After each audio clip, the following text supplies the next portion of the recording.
Have you ever trusted someone so deeply that you didn't notice the knife until it was already pressed against your back? Stay with me, because what I'm about to tell you isn't just a story, it's a warning. If you've ever felt like your world could crumble in a single overheard sentence, don't scroll away. This might be the story you were meant to hear. My name is Alara Whitmore. I am 62 years old. For most of my life, I believed that honesty, patience, and love could shield me from betrayal. That belief shattered the night I learned the truth, not from a confrontation, not from an argument, but from a forgotten baby monitor tucked into the corner of my hallway. The first lie she ever told me was at the altar, "I do." The second lie, the one that changed everything, spilled out of her lips on a night she thought no one was listening. It was late, the house still and quiet, when her laughter crackled through the old device. The sound was jagged, like glass breaking. "He's absolutely obsessed with me," she told someone. "He'd sign away his own soul if I asked. This house, it's practically mine already." The old woman? She'll be a ghost before she even knows what's happening. Her voice hit me like the Atlantic wind that batters our cliffs in winter, sharp, merciless, unforgettable. I was standing there in the upstairs hall, a folded stack of linens in my arms, staring at the wallpaper Thomas and I had hung decades ago. My husband, gone 5 years now. My son, my only son, Neil, was in love with her. Blindly, desperately in love with her. And the woman he had chosen, Marceline, was plotting to erase me from my own life. The linen slipped from my hands, scattering in a white heap at my feet. My body didn't tremble. My heart didn't gallop with panic. Instead, everything inside me slowed, as if I'd been plunged into deep water. I realized, in that moment, that I wasn't afraid of her. I was furious. The house around me seemed to listen, as if its old bones understood the betrayal as keenly as I did. This wasn't just a house, it was my anchor, my history, my proof that I had survived storms most people would have drowned in. My husband's grandfather had built these walls with wood salvaged from broken ships. The stained glass window on the landing still caught the morning sun like a jewel. Every groan in the floorboards, every whisper of salt through the windows, belonged to me. And now Marceline wanted to claim it as hers. When she moved in the day after the wedding, I told myself her sharp edges would soften. I told myself her way of rearranging things, replacing my floral curtains with sterile white panels, moving Thomas's reading chair into the attic, vanishing my jars of sea glass collected from decades of morning walks, was just a new bride trying to make her mark. But it wasn't. She wasn't decorating. She was erasing. I saw the way she smiled when she hosted Neil's colleagues from the hospital. She played the perfect hostess, giving tours, promising renovations, her hand brushing the banister as though it already belonged to her. Once, I heard her whisper to another wife, "It has potential, once we get rid of all the old things." I wasn't a person in her mind. I was one of those old things. And my son, my sweet boy who had devoted his life to healing children, couldn't see it. He was too tired from long shifts, too desperate for a family of his own, to notice the predator living under his roof. That night, after the monitor's betrayal, I didn't confront her. I didn't storm into their room and scream. Instead, I returned to my bedroom, locked the door, and sat in the dark. She thought she had married into weakness. She thought she was circling a lamb. But what she had awakened in me wasn't fear. It was the lioness. The first thing I did was go down into the cellar. The air was damp and smelled faintly of salt. Behind an old stack of lobster traps sat the iron safe my husband used to keep his most important papers. My fingers trembled only once as I turned the combination. Inside, beneath medals, birth certificates, and forgotten letters, lay the deed. My name. And only my name. That thick, cold paper became my lifeline. I slid it into the drawer beside my bed, my pulse steadying. Whatever game Marceline thought she was playing, she had underestimated me. The following morning, she waltzed into the kitchen with her silk blouse swaying, a list in her manicured hand. "I'm hosting a luncheon," she said. "It would be such a help if you could prepare these dishes, Alara." "Not Mom." Just Alara. Her smile was polished, but her eyes glittered with something else, ownership. I nodded, hiding my storm behind a calm smile. Of course. And while I chopped and stirred in that familiar kitchen, I remembered something, my late husband's obsession with seabirds. His recording equipment still sat in the study, state-of-the-art in its time, sensitive enough to capture a whisper of wings. That afternoon, I placed a microphone the size of my thumb behind the molding in the dining room. If Marceline wanted to talk, I would be listening. The luncheon unfolded like a performance. She glided around in her silk dress, her laughter echoing through the dining room while I served, cleared, and hovered like the background prop she believed me to be. But as the last guest lingered near the door, I flicked on the tiny receiver hidden in my apron. So, what's the timeline? The guest asked in a hushed voice. Marceline's reply was soft, conspiratorial. I'm being patient. Neil is fragile about the topic, but Dr. Varro is already prepared. A few more episodes, a documented decline in her memory, and Neil will have no choice but to agree to a conservatorship. He'll sign whatever I put in front of him. He trusts me completely. A chill shot through me. She wasn't just trying to replace me. She was plotting to strip me of everything. If someone was trying to steal your life piece by piece, would you fight them openly, or would you let them believe they were winning? Stay with me, because this is where my story turns from survival to strategy.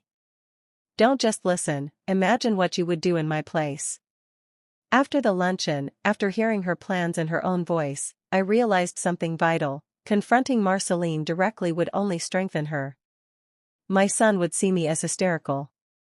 She'd twist my outrage into evidence of decline. No, the only way forward was to give her exactly what she wanted, on my terms. If she wanted an old woman losing her grip on reality, then that was what I would give her. A role. A performance. One that would make her confident enough to expose herself completely. It began small. One morning, I left a pot of water to boil on the stove until the metal hissed and smoked. When Marceline rushed in, her face carefully arranged in a mask of concern, I looked up from my book with wide, innocent eyes. Oh dear, I murmured, fumbling for words. I must have forgotten. She cleaned the scorched pot in silence, her movements clipped. But I saw it, the faint flicker of triumph in her eyes. She believed she had caught me slipping.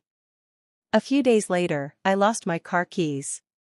I searched the same bowl on the hall table 3 times, hands shaking, lips pressed into a thin line of forced confusion. It was Neil who found them, sitting plainly on the kitchen counter. His eyes softened with worry as he asked, "Mom, are you feeling all right?" Before I could answer, Marceline slid into the room, laying her perfectly manicured hand on his arm, a picture of silent sorrow. She didn't speak a word, but her silence screamed louder than any accusation. It hurt more than I expected, seeing my son doubt me. But I forced myself to hold his gaze, letting him see the crack in my composure. Because that doubt was exactly what she needed to believe she was winning. Meanwhile, my nights became a different kind of theater. I had pulled all of Thomas's recording equipment from the study, the reels, the directional microphones, the heavy padded headphones that cut out the world. In the cold, damp cellar, I built my fortress. Each night I sat among the shadows, replaying the day's conversations, cataloging her lies, threading her ambition into a tapestry of evidence. The cellar became more than a room. It became a command center. I planted more microphones, behind the landscape painting in the living room, tucked near the old phone in the study, inside the hollow base of the grandfather clock. I was everywhere and nowhere. A ghost in my own home. It didn't take long to catch something important. On a quiet Tuesday, her voice slipped into the recorder, hushed but sharp. She was on the phone. The man's voice on the other end was smooth, assured. "Dr. Varro is ready, Marce," he said. "He just needs corroborating incidents. Dates. Times. Witnesses." The more confused she looks to Neil, the easier this will be. Marceline's reply was laced with impatience. "I know, Julian. I'm doing it." Just yesterday, she forgot her pharmacist's name. Neil is starting to see it. He's talking about power of attorney already. I just need one last big push. The man chuckled darkly. Don't lose focus. That property is worth a fortune. Once it sells, we're set. Her voice snapped back like a whip. I haven't forgotten. That house is our future. Just be ready. I remember the exact moment I stopped the tape. My knuckles were white. My lips pressed tight to keep from screaming. It was no longer just suspicion. No longer just venomous whispers. It was a conspiracy, deliberate, calculated, and dangerous. And I had their voices captured forever. The next day, I decided to give her the big push she wanted. I waited until Neil had a rare afternoon off. I sat at the kitchen table with one slipper on my foot and one muddy gardening boot on the other, methodically tearing pages out of a magazine and stacking them in neat piles. When he walked in, his face crumbled. Pain etched itself into every line of him as he whispered, "Mom." I looked up, feigning a flicker of disorientation. "Oh, Neil. Hello, dear. I was just organizing recipes." Marceline drifted into the doorway, her expression sculpted into sympathy, her hand brushing against the frame like she already owned it. She didn't say a word. She didn't have to. The silence between us was a knife. 2 nights later, she made the call I'd been waiting for. "It's time," she told Julian in a low, decisive voice. "Call Dr. Varro. Tell him to schedule the evaluation. She's becoming a danger to herself." The words rolled through the recorder like thunder. Danger to myself? No, Marceline. Danger to you. Dr. Varro arrived on a rainy Thursday. He wore a kind expression, but his eyes were like a winter storm, cold, unfeeling. He asked me questions in a soft voice while Marceline hovered like a saint beside him, wringing her hands, whispering about my episodes. I answered some questions correctly, hesitated on others.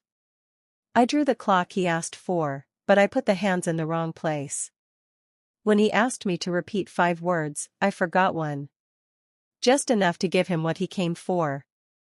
When he left, his voice carried in the hall, picked up perfectly by the hidden microphone above. "There are clear signs of mild to moderate impairment," he told her. "Enough for an emergency conservatorship. I'll draft the report tonight." There was a pause, and then the faint sound of an envelope exchanging hands. I didn't need to see it. I knew exactly what it was. That night, I labeled the new reel, Varro Visit Number 1. I placed it in the locked metal box with the others. The pieces were falling into place. She believed she was building a case against me. But in reality, she was building her own gallows. Imagine someone convincing the world you're unfit to live in your own home, while you secretly gather every word, every betrayal, as proof against them.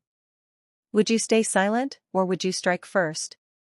Listen carefully, because in this chapter, the game between us begins to burn hotter. Marceline's confidence swelled after Dr. Varro's visit. She carried herself through the house like a queen awaiting her coronation, her steps light, her laughter louder, her eyes glittering with victory. But victory breeds carelessness. And I was waiting. I noticed first how she stopped hiding her whispers. She no longer hushed her phone calls in the laundry room. She took them in the study, in the kitchen, even in the hallway, assuming my fading memory made me harmless. "Once we have control," she told Julian one afternoon, "we'll put the house on the market within a month. I'll handle Neil, he's too soft-hearted to resist me. He'll believe it's the right decision for his mother. And when the money clears, we'll leave this dreary town for good." Her voice dripped with entitlement, and yet she ended every call the same way, low, intimate, dangerous. "I'm doing this for us, Julian. Don't forget that. For us." It made bile rise in my throat. But her arrogance wasn't her only mistake. She began testing boundaries. One morning, I came down to breakfast to find my medication scattered across the table, bottles open, pills spilled like confetti. "Oh no," Marceline gasped when I entered. "You didn't take them twice, did you? I told Neil we should keep these locked." It's so easy to forget. Her performance was impeccable, but her timing was flawed. I had been awake since dawn, in the cellar, reviewing tapes. I hadn't touched the pills. That scene wasn't for me. It was for Neil, who walked in moments later, his face clouded with worry. I knew then she was accelerating her plan. The evaluation hadn't been enough, she wanted a crisis, something undeniable, something to seal my fate. So I created one first. The opportunity came on a stormy night. The power flickered and the house groaned in the wind. I slipped quietly into Marceline's room while she showered, careful not to disturb a single hair out of place. Her desk drawer was locked, but Thomas had left me his tools long ago. I picked it open with trembling fingers. Inside were envelopes, receipts, notes, and letters in Julian's handwriting. Plans. Amounts. A contract draft from a real estate agent I knew well. She was already preparing to sell my home. And at the bottom, tucked neatly in a blue folder, was something worse, a draft petition for full guardianship. She hadn't just spoken to Dr. Varro. She'd been working with a lawyer. My hands shook as I copied the documents on Thomas's old machine, careful to return every sheet exactly as I found it. When I slipped back into the cellar, clutching the copies to my chest, I realized I was no longer just recording her words. I was building a case for war. But war has casualties. And the first wound cut deeper than I expected. It was late afternoon when Neil found me in the cellar. I'd forgotten to lock the door behind me. His eyes widened when he saw the reels, the wires, the stacks of labeled tapes. "Mom, what is all this?" he asked, his voice a mix of awe and alarm. I froze. My carefully constructed facade cracked for an instant. "This is protection," I whispered. "You don't see her the way I do. But one day you will." His jaw tightened. "You're recording her?" "Yes," I said simply. "And one day you'll thank me for it." Before I could say more, Marceline appeared at the top of the stairs, her voice honeyed but sharp. "Neil, darling, dinner's getting cold. Your mother can explain her projects later." She lingered long enough to meet my eyes, a flicker of understanding sparking between us. She knew I was watching her. And worse, she knew I had let Neil see. That night, I heard her whispering to Julian with a tremor of unease. "She's cleverer than I thought. We may need to move faster. If she shows those tapes to anyone." His reply was cool, detached. "Then make sure she can't." I barely slept. Every creak of the house became a threat. Every shadow in the hall seemed to stretch toward me. I wasn't just battling for my home anymore. I was battling for my life. The next day, my suspicion was confirmed. I woke to find the cellar door bolted shut from the outside. My tapes, my evidence, my fortress, locked away. When I demanded the key, Marceline tilted her head, feigning confusion. "Oh, the cellar? Neil and I thought it best for your safety. You spend so much time down there in the dark. It isn't healthy." My pulse pounded. She had taken my weapons. But she didn't realize something crucial. Thomas had shown me every hidden corner of this house, including the narrow servants' passage behind the pantry that led straight down to the cellar. The tapes were still mine. Marceline thought she had caged me. She didn't realize she had only locked herself in with me. If someone was plotting to erase you from your own life, would you wait for rescue, or would you set a trap so dangerous it could destroy you both? Listen closely, because this chapter is where I stop surviving and start hunting. When I discovered the cellar door locked, something inside me hardened. Fear had carried me this far, but fear could not carry me through the end. Marceline thought she had silenced me. She thought she had caged me. But cages have keys, and I had more than one. The servants' passage behind the pantry was narrow, lined with cobwebs, but it led straight into the cellar. I slipped through it in the dead of night, brushing dust from my sleeves, and touched the spines of my reels like they were relics of faith. My arsenal was intact. That night, in the hum of the old reel-to-reel, I decided I would not wait for her next move. I would make mine. The question was how. I had recordings. I had documents. I even had her phone calls. But evidence in secret was useless. It needed witnesses. It needed daylight. And Marceline, drunk on her own ambition, gave me the perfect opening. One morning, I heard her speaking sweetly to Neil at the breakfast table. "I've arranged a small gathering," she told him, her tone sugar over steel. "Just some neighbors, the lawyer, Dr. Varro. Everyone who cares about your mother's well-being. It's time we discuss the next steps, together." She met my eyes across the table, her smile ablaze. "We want what's best for you, don't we?" I stirred my tea, feigning tremor in my hand, though inside I was already smiling. A gathering. An audience. Perfect. I began to rehearse. Not the part she wanted me to play, but the part that would undo her. In the days leading up to it, I exaggerated my absent-mindedness. I left cupboard doors open, put salt in the sugar bowl, forgot Neil's birthday by 2 days. Each slip was deliberate, each sigh of disappointment from him another stitch in the web she thought she was spinning. Meanwhile, in the cellar, I prepared my masterpiece. Thomas had once taught me how to splice tape, to cut and reassemble voices until they told a different story. It was tedious, delicate work, but my hands remembered. I stayed awake until dawn, piecing together a single reel from dozens. Not doctored, not invented, simply arranged. A reel that told the whole truth. Her voice. Her lover's voice. Her plan. The day of the gathering came, and with it, the storm. Not outside, inside. The parlor was dressed in sunlight. Neighbors sipped coffee politely. Dr. Varro leafed through his papers. The lawyer adjusted his tie.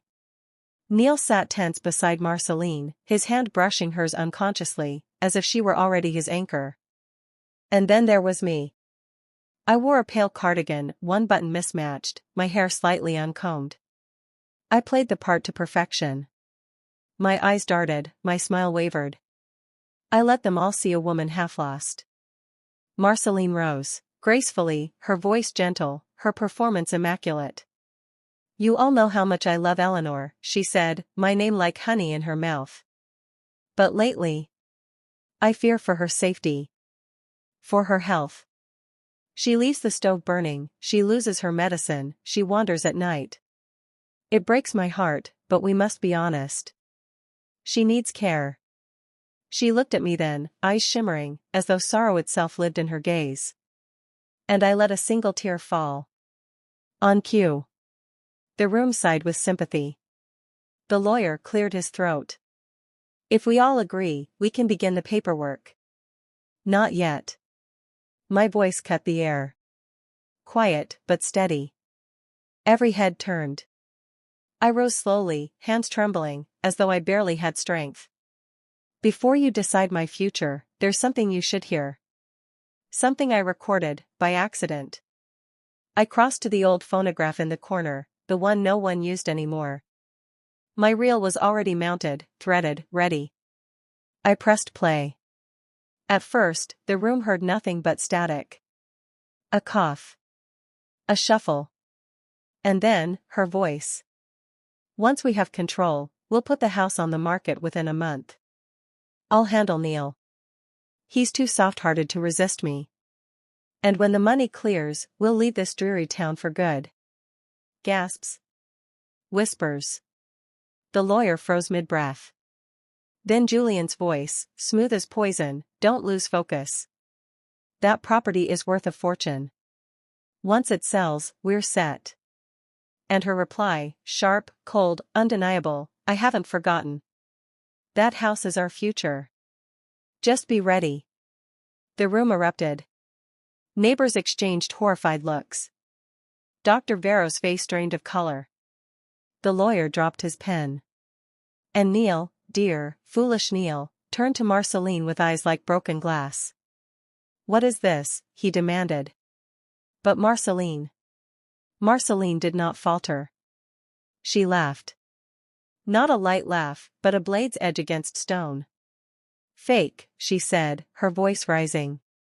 She's edited it. She's paranoid, she's been recording me for weeks. You all know she's unwell. This is the proof of her sickness. She turned to Neil, gripping his arm. Darling, you can't believe this. You know me. And for a moment, God help me, his eyes wavered. I realized then that evidence alone would not be enough. Not for a man already ensnared by her charm. Not for a community already primed to doubt me. I needed something stronger. Something undeniable. Something live. What would you do if the person trying to steal your life finally walked into the trap you set for them? Would you expose them publicly, or destroy them quietly, where no one could save them? Listen carefully, because this is the moment my story ends, or perhaps only begins. After the gathering, the house was never the same. The neighbors avoided me with nervous pity. The lawyer sent polite letters but nothing more. Dr. Vero's report, despite the tape, still leaned toward diminished capacity.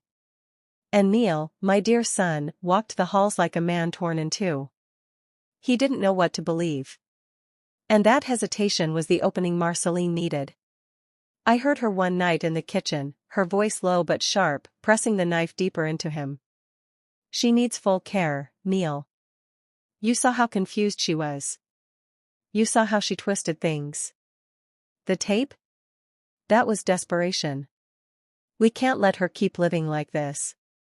Don't you love her enough to do what's right?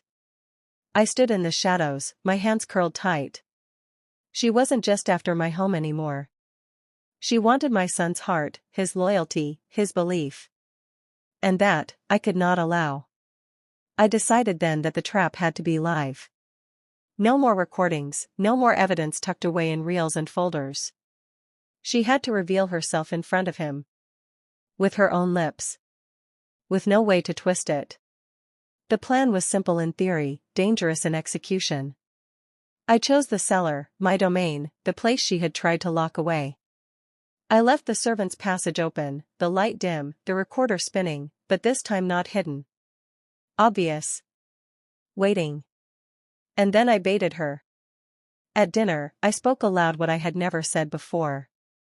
Thomas left me more than this house, you know. He left me accounts, investments. Enough to ensure I'll never run out. I watched her eyes sharpen, her fork pause midair. Oh, she asked lightly. I didn't know. No one does, I said, staring into my wine. But I'm thinking of changing the will. To make sure it's protected. From outsiders. Her smile froze. For the first time, I saw the crack in her perfect mask. That night, I waited in the cellar, hidden in the passage. The reel spun, the tape hissed, the bait dangled. And like a moth to flame, she came. Her footsteps were careful, her breath quick. She stared at the recorder, the reels, the labeled boxes lined neatly on the shelf. And then she began. Her voice was no longer sweet, no longer careful. It was sharp, venomous, raw. Old fool, she hissed. You think these tapes will save you? You think anyone will believe you over me? You're nothing but a senile relic in a rotting house. By the time I'm done, you'll be locked away and forgotten, and this place, your shrine, your prison, will be mine. Her laughter was jagged, triumphant. And then the sound I had been waiting for, footsteps behind her. Neil. He froze in the doorway, his face pale in the dim light. Marceline. Her head whipped around, eyes wide. Neil. This isn't what it sounds like. But the words were still hanging in the air, the tape still spinning, the truth still ringing louder than any excuse. He stepped forward, his voice breaking. All this time, my mother was right. She reached for him, desperation twisting her features. No. You don't understand, I did it for us, for our future. He pulled back as though her touch burned him. There is no us. For the first time, I stepped out from the shadows. My voice was calm, steady, colder than I'd ever heard it. It's over, Marceline. Her eyes darted between us, wild, searching for escape. But there was none. Not from the cellar. Not from the truth. The days that followed blurred into motions, police reports, legal proceedings, whispered apologies from neighbors who had doubted me. Dr. Vero's words withered under the weight of the recordings. The lawyer withdrew, ashamed. And Neil stayed. For the first time in months, his arms around me were warm, his eyes clear of doubt. Marceline vanished from our lives, her name nothing more than a bitter taste on the wind. I should have felt safe. I should have felt free. But late at night, when the house creaks and the reels spin in the dark, I still hear her voice. I did it for us. Don't forget that. Sometimes I wonder, did we truly defeat her, or is she only waiting, somewhere, for her chance to return? And if she does, what will I become to stop her?